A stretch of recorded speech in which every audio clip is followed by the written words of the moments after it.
Welcome to the Collectively Combating Kleptocracy podcast series. This podcast is supported through a project on identifying successful collective action approaches against kleptocracy as part of the United States Agency for International Development funded Democratic Elections and Political Processes Cooperative Agreement, carried out by the Consortium for Elections and Political Process Strengthening. It is co-implemented by the International Republican Institute and the Center for International Private Enterprise, and accompanied by related case studies. The views expressed in this podcast are that of the speakers and do not necessarily reflect the views of USAID or the United States government.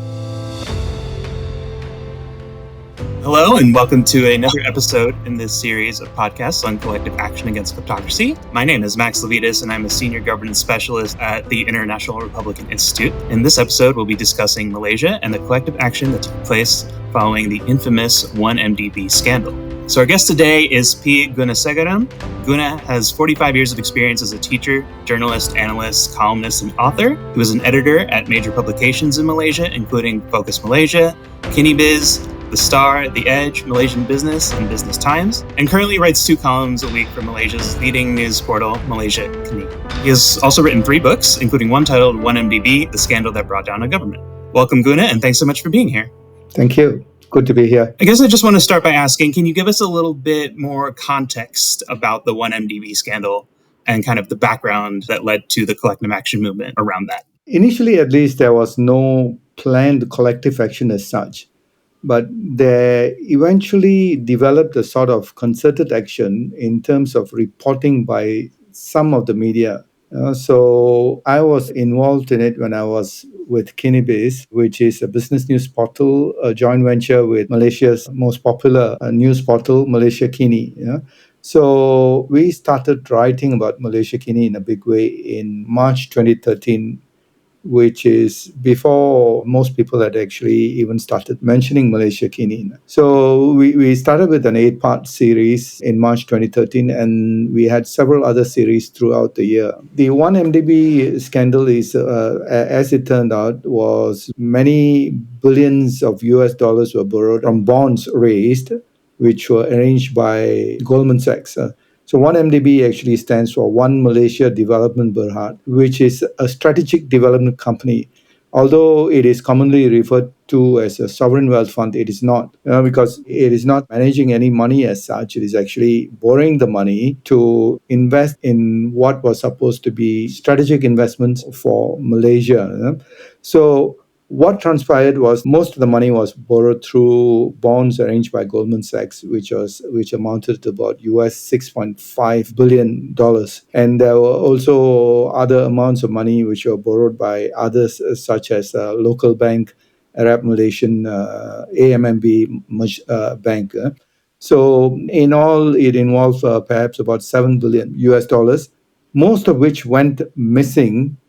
The money which was borrowed was actually subsequently found to have been stolen, misappropriated, and the Department of Justice in the US, which investigated this, described it as the biggest kleptocracy the world had ever seen at that point of time. There were 2 reports. The final report said it was in excess of US 4.5 billion was stolen from 1MDB. It actually used the word stolen. So in the collective action that kind of followed the revelations of the 1MDB scandal and the fact that that money ended up in the bank account of the prime minister at the time, was that the kind of triggering point or the tipping point for collective action? Was there any kind of previous anti-corruption civil society actions that took place? If we can just backtrack to a little bit, as I mentioned just now, by 2013, we were reporting on it. And then there were other media which began to pick up on these things. And by about 2014, 2015, a number of other media was also weighing in on the case. Our, meaning KiniBiz, our primary source of information was annual reports and audited accounts which we obtained from the Companies Commission of Malaysia, to which all Malaysian companies are supposed to submit annual reports. From there, it became obvious that the accounts were actually not proper. In fact, some of them were qualified. And the first sign of major trouble was when the accounts were not filed in time. So that was a definite indication that things were not going right. And the company at that point of time was actually making money from so-called investment gains, which were not visible in the accounts at all. And then subsequently, there were email leaks which indicated money was transferred inappropriately out of 1MDB into the accounts of other companies. And then I think the Wall Street Journal reported the story that something like 680 million US dollars came into Prime Minister at that time, Najib Razak's account. And soon after that was the U.S. Department of Justice report. This was a comprehensive report showing all the money flows and a lot of information that all of us subsequently used as journalists and came from the US DOJ report, which was very comprehensive. So those were basically the kind of things which started to come out. And the problem that was 1MDB was being very difficult to hide. It became very difficult to hide the problem. And it was being reported not just in Malaysia, but all over the world. It gave the country some infamy because it was the world's largest theft at that point of time. In terms of tipping point, in terms of public awareness, I think it started from 2013 with us and Malaysia Kini, and then it moved on to the other media. And then the international media, when the Wall Street Journal also started reporting about this, and this was picked up by the press throughout the world. Locally, The Edge, and then there was another website called Sarawak Report, which started writing a lot about these things. But what was happening then was that the current government in power, Prime Minister was Najib Abdul Razak. We will call him Najib for short now. So when this came out, he tried to justify the whole thing and denied that there was any theft, saying that the 680 million US dollars were donations from Saudi Arabia for purposes that he did not really specify what they were. And then because of public pressure, he had earlier agreed to the Auditor General of the country to investigate 1MDB. And when the Auditor General's report was released, it wasn't straight away released to the public. It was given to the authorities first, which means the Prime Minister himself. And that report was put under the Official Secrets Act, classified as a secret under the Official Secrets Act, and therefore it could not be disclosed in public. So, but there were leakages from that report, and it was shown that report basically said that US $7 billion of 1MDB money could not be accounted for. So this was around the 2015-2016 period. So there was actually action afoot by investigating authorities such as Bank Negara, the MACC, to begin to take action, which included the Attorney General, who has to formulate charges against the Prime Minister himself. Just to give the context, the Prime Minister was responsible because he was also Finance Minister. And 1MDB is a company which is wholly owned by a subsidiary of the Finance Ministry called Minister of Finance Incorporated. So anything that happened at 1MDB could have only have happened with the knowledge of the Finance Minister, who was also the Prime Minister at that time. In fact, the articles of association of 1MDB actually specified that this has to be the case, that any serious action that 1MDB takes in terms of investments and all has to be approved by the Finance Minister first. So, which means that the Finance Minister has to be aware of all these transfers which took place out of 1MDB and into different accounts all over the place. Yeah, bold of Prime Minister to deny any responsibility. Yes, yeah, and then he not only denied it, and then after that, he used existing laws and his powers to change some of the regulators, to put a lid on some of what the Malaysian Anti-Corruption Commission was doing. He removed the Attorney General, and he removed some officers from the central bank, Bank Negara Malaysia, from doing their work and so on. So despite all of these things happening from as far back as 2015 and 2016, he continued to remain in power until 2018, right, when the general elections happened. So if you want a tipping point, the general elections was a tipping point. The public awareness had been raised over this issue had been raised. And everyone in Malaysia more or less knew that the Prime Minister was culpable as far as this was concerned. When the opposition used the opportunity to the hilt, as it turned out, Najib Razak lost the 2018 elections. So that was the big turning point. Part of the big reason for why he lost the elections was the 1MDB issue itself. Although there was a lot of dissatisfaction about Najib as a prime minister even then. So after the elections, the new Pakatan Harapan government, we will call them PH for short, started investigating Najib's actions, and he was subsequently charged, found guilty. He is now in jail. And there are a lot of other charges which have been placed against him. So that is where it stands now. So between that period of kind of the big revelations of the money ending up in the prime minister's bank accounts and him subsequently losing the election, who were the actors involved in kind of mobilizing citizens against him, maybe convincing them not to vote for him later on? Was civil society heavily involved? Were there other actors trying to mobilize against the prime minister? I think basically the press played a huge part by publicizing this, but then the print media was largely controlled because of legislation which gave the government huge powers to close down the print media.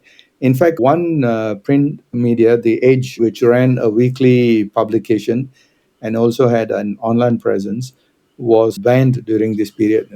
So much of the reporting happened in social media, and also the opposition during all their rallies that they had, all their communication with the public, they kept on mentioning 1MDB.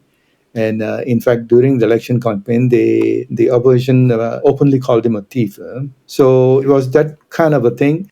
I think some civil action groups, they added to it. But you see, the thing is, I mean, like the civil society groups can say something, but if it is not reported and the information disseminated, then it's of no consequence. So the press and the media still had to play a part in this whole thing. I think foreign pressure and the investigations by the DOJ also played a big part in convincing even Malaysians that the Prime Minister was actually very culpable over the whole thing. Of course. I mean, the thing is, I mean, ironically, Malaysia has got a very complicated political history, recent political history. So this Harapan government stayed in power for all of 22 months. And then there was a change in government, but there was no change in elections. There was a change in government because of defections from various parties to the other side. And then a new prime minister. We have had, I think, 4 or 5 prime ministers in the last 5 years. The party from which Najib was from, which is UMNO, which is the acronym for United Malays National Organization, they lost power. They were ruling Malaysia for a period of like 61 years before that. So there was a new government which came into power, and then subsequently, even this government lost power. And then there was the 2022 elections where PH or Pakatan Harapan became the party with the largest number of seats, but not enough seats to form the government. To form the government, they formed an alliance with UMNO, their former foes. As a result of that, they had to, I suppose, give in to some of UMNO's demands. So UMNO is now leading a movement to actually seek a pardon for Najib. So the whole thing has now become rather complicated. That's fascinating, actually. Kind of going back to the period after the revelations, obviously there was a big reaction from the public and from civil society, but the details of like a big financial scandal like that, I'm sure, are kind of hard for most people to understand. So obviously the media played a role in kind of putting it in context, but can you talk about what role civil society played in kind of mobilizing citizens, potentially distilling some of those high-level details of this case into something that they could mobilize around, such like the Bersih rallies? Yeah, Bersih's the position was slightly different. They didn't push very hard on the 1MDB issue, but they were very big in terms of government accountability, transparency, so those kind of things. And they did actually mobilize major demonstrations earlier. A lot of the opposition members took part in these Bersih movements. They brought some of the people to the streets, so to speak. But in terms of the original information dissemination, they did not play that big a part. So yeah, the media really took the lead. The media, both here and overseas, played a big role. And then the social media, the chatter on social media, you have a very active WhatsApping and so on going around, with all kinds of things. So I think the social chat groups too played a big part in the whole situation in terms of informing the public. This was a thing which could not be hidden. By the time it came out, I think most of the country was totally convinced that there was something wrong with 1MDB. Of course. So obviously there was big reaction from the public, civil society, the media, and international actors and agencies also trying to investigate this issue. Was there any coordination between those groups, and was there any kind of objective that they had in the actions that they were taking? I think sometimes the media used to share some information among itself, but the groups, I think some of them actually got together to make joint statements against 1MDB. So those were things that they did, some of the things. But I think on an informal basis, the media shared information to some extent with each other. Some of the numerous irregularities which tipped off this whole thing. Annual reports and accounts were delayed and qualified. No proper explanation of how US 7 billion, which was borrowed, and what was done with it. The fees which were paid to Goldman Sachs were just out of this world. So something like 10% of the total amount raised, which was 6.5 billion US, when the norm is usually less than 1%. The bonds which were issued were terribly underpriced, especially since there were government guarantees. So some people got it very cheaply. Assets which were bought, used, the assets that we could identify which were bought with proceeds from this were actually overpriced. So somebody was getting paid too much for these assets, And then the transfers to people whom the money should not have been transferred to via email leaks and so on. So these were the things which led to the exposure, so to speak. So in terms of the tipping points, I think the big one was the money coming into the Prime Minister's accounts, which was about US 680 million, and then the leaked emails, the report by the Auditor General, which was classified as a secret, and leaked details indicated that at least US 7 billion was unaccounted for. And then the US Department of Justice report, which said that 1MDB funds amounting to over US 4.5 billion was stolen, and it provided an extensive money trail of this. So it also began seizing assets bought with the stolen money, and there were a lot of assets which were seized. Then the big tipping point was losing the elections in 2018. That is the thing that brought the major change. Otherwise, he will still be prime minister and things will go on as it is. Right. So looking at that, and so I know you talked a little bit about how currently the party is trying to get a pardon for him, but looking back at the action that followed those revelations up through the election and ultimately Najib losing the election, how would you rate the success of the collective action around it? The initial actions were great, but although the court proceedings took a long time because the defense lawyers were constantly fighting a rearguard action and slowing down the court process. So it took a long time before he was found guilty on some charges and could be put away in prison. But the early action was very strong. And then when the government changed their hands again, 22 months later, there was a noticeable lack of zeal in the prosecution process. Partly also because the previous Attorney General in Malaysia is an appointee of the Prime Minister. So when the Prime Minister steps down, if a new antagonistic Prime Minister comes in, then the Attorney General normally resigns. In any way, he can be removed at any time by the Prime Minister.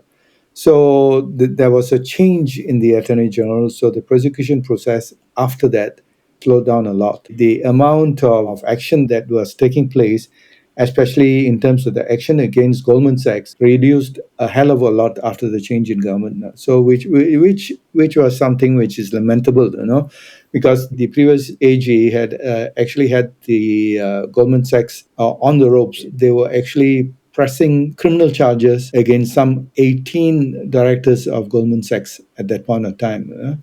But then the new government made a deal with Goldman Sachs, which many, including myself, and I followed 1MDB right through, considered were very, very insufficient, considering the weight of evidence which had been accumulated against Goldman Sachs and their role in this whole thing.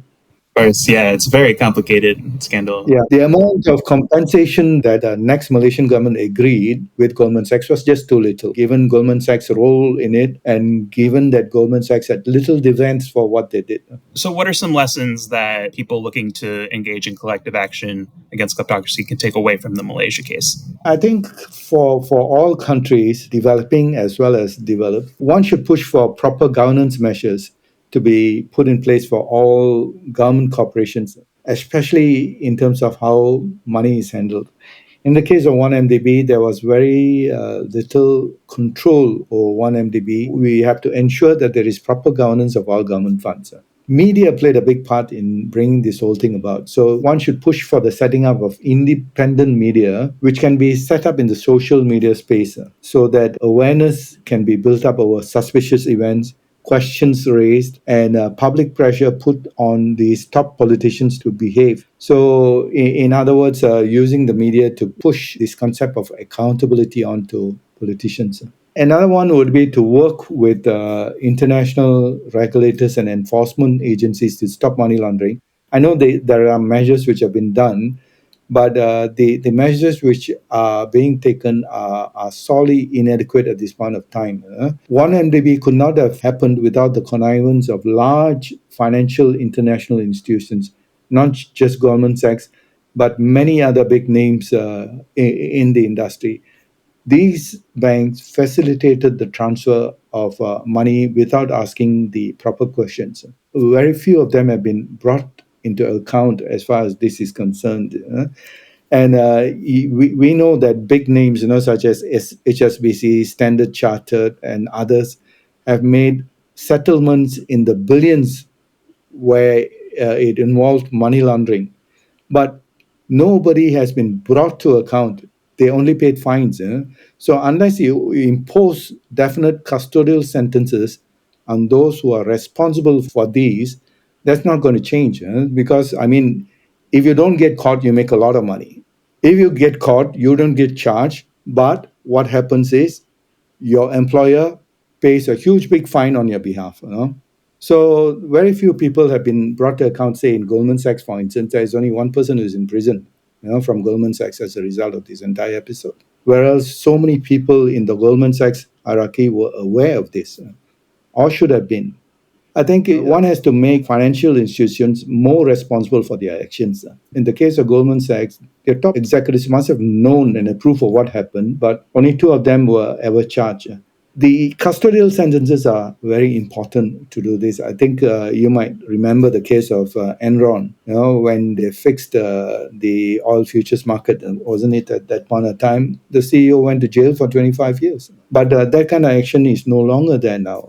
The regulatory framework has just become too lenient in favor of the big banks.